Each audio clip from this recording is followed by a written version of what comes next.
18 years old, summer to the group. Highest use experience for Kenta Isekai, 26 points in 15 games, the 35th best 15-year-old year who is currently in the Buffalo Sabres system. He actually had himself the all-time best showcase ever at the EV 19 points. There's no ifs, ands, or buts about this one. He just went out there in a tournament against other. Alright, why are you going over his previous tournament statistics and everything? You look at the points he had now, 22 points, 59 games played, which is why you probably should be a little bit more optimistic about Isekai, despite the fact that his production might not have been all too great. On Elite Prospects, there are some users who have endorsed some of the skills that he has. Speed, acceleration, shooting accuracy, puck handling, and the offensive reads are all things that other users have certified. While he currently isn't ranked anywhere on the primary scouting outlets, Will Scouting actually has him ranked. You probably know Scouting does some very fantastic work with prospects and tracking and data and everything. He currently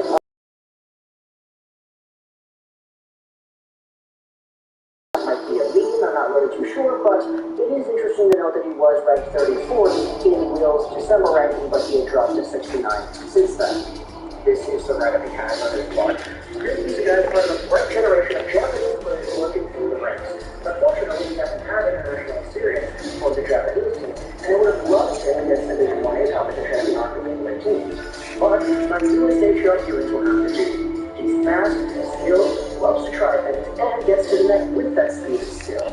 He's undersized, but he brings huge energy and great defensive abilities down the middle. I'll have an eye on explosive over the years, but I think there's a lot of potential locked away if you look beyond his middling production.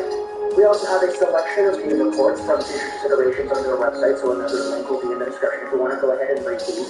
This is the brief summary, well, not really summary, it's kind of just a preview of one of the reports on a game against Madison. Isekai is a fantastic skater who can really fly with a good set of hands. His skating mechanics looked great. It looked effortless for him when skating in transition. With his quick hands and speed, he was able to be an effective puck carrier while attacking the offensive zone for his team. Isekai's edge work and ability to change direction makes him a truly good head for the opposition. Another report written by Austin Broad says this: he's a speedy center whose game relies on puck possession. He's a great skater with high-end speed and acceleration that allows him to drive the transition game. When Isekai carries the puck at the edge at full speed, he's really impossible to defend in one-on-one situations. His puck skills and playmaking ability have improved a little throughout the season. One more from Austin Broad. He says that Isekai is the type of player to push at the pace at both ends of the ice. His combination of speed and puck skills make him a lethal player with the puck on his stick. He attacks opposing defenses with the puck on his stick and puts them back on their heels because of the speed generates big drives through the neutral zone. Defensively, he can also close gaps and get back easily on the back check. And so, this is a player that really thrives off of pace, his puck possession play, and his awareness off the puck as well. This is what Mitch Brown said on Twitter. It's really interesting because he's earned a better stat line than 10 goals and 12 assists in 59 games. He's a rare, draft-eligible prospect with free zone impact. Mitch Brown's own analytical model has him at a 92 percentile, which I believe is a wins above replacement number, but either way, Mitch Brown says that Isekai has speed and he attacks the inside. Too often he falls into the outrace everyone along the boards move, cutting across the front of the defensive zone, changing pace, using the give and go will lead to better USHL results. The game moved in the right direction late this season. For reference, Shane Wright's card is also posted here on the same thread, and Mitch Brown has Shane Wright at a number. All in all, though, Kenta Isekai is a player who really needs to look beyond just the numbers to really get a track as to what it is that he does well on the ice. Go ahead, watch some of their tape, watch some of the USHL Phantoms games, and just take a look at this guy and the way he handles the puck at top speed. Take a look at what he does when he gets in stride, when he just starts to navigate down the ice. Take a look at what he does in his own zone too, when he goes out there and makes good reads and he does what he needs to do to get involved in defensive transitions. He's not afraid to hold on to the puck while bringing it out of his own zone and into the offensive zone. And tricks like these, combined with his footwork, his speed, it really does project him into a guy that I can see getting at least somewhat of a fire draft pick in this year's NHL draft. As Mitch Brown said, we probably need to expect more production, and that can be accomplished by doing a few more tweaks to his overall tendencies. But at the end of the day, if you're looking for projectable NHL talent, players who have skills that could translate to the NHL to top level, Kenta Isekai guy is kind of trending in that direction, I feel. Or if he gets taken in the 6th or 7th round, I wouldn't be all too surprised. This is a guy that is one of the younger players in the entire draft. So you have to remember, you could debate the idea that this player arguably has another year's worth of development against some of the guys who were born in October or November who were eligible for this draft too. And so last year I was kind of upset because I knew, even though we made the Wild 1 video, in my heart I did not think that I believe she would be drafted.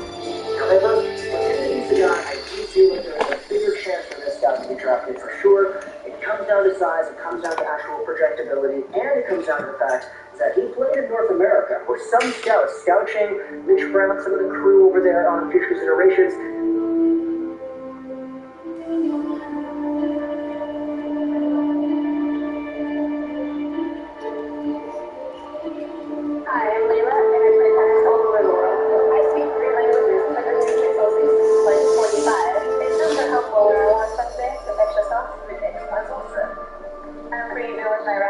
but I'm a pro with my Pixel 6.